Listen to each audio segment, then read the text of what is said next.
Is it available for Redmi Pad 2 and how much is it?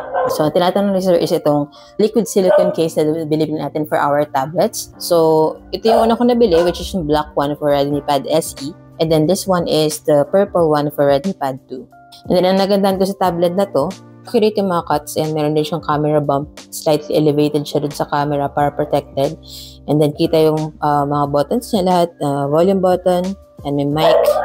Tapos nandito rin yung mga ports niya. Kita lahat yung speakers. Yung speaker 1, 3.5mm audio jack, Type-C port, speaker 2. And then sa taas, nandito yung kanyang power button. Ayan, nakalitaw. And then speaker 3 and speaker 4. Ayan siya. And then, ano rin siya, ang ganda ng texture niya kasi anti-fingerprint and ano na rin, anti-slip. Kasi ano siya, parang siyang soft matte na texture. Yan. So, hindi siya kapitin ng fingerprint kung ayaw niya nagpupunas-punas ng fingerprint.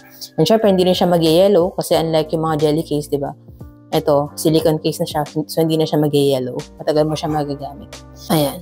Tapos yung ano niya, yung thickness niya is sakto lang, no? Hindi siya ganun kakapal. Sakto lang para maprotektahan yung tablet natin. So hindi rin siya ganun kabigat. Alright, so available po siya for Redmi Pad 2. And then available din siya for other models like other Redmi Pads, other Xiaomi Pads, and Poco Pad, I think. It's meron din Tech Life and Oppo.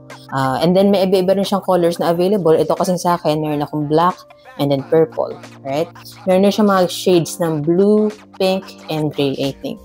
So, ang price nito is around more or less mga 200 pesos. Depende kasi siya sa model. Itong sa, Redmi Pad 2 ko, less than 200, I think. Check nyo na lang po yan para same quality and legit yung mabili nyo. Yun lang, sana nakatulong tong video. And if you have any other questions, let me know in the comments and follow for more tech content.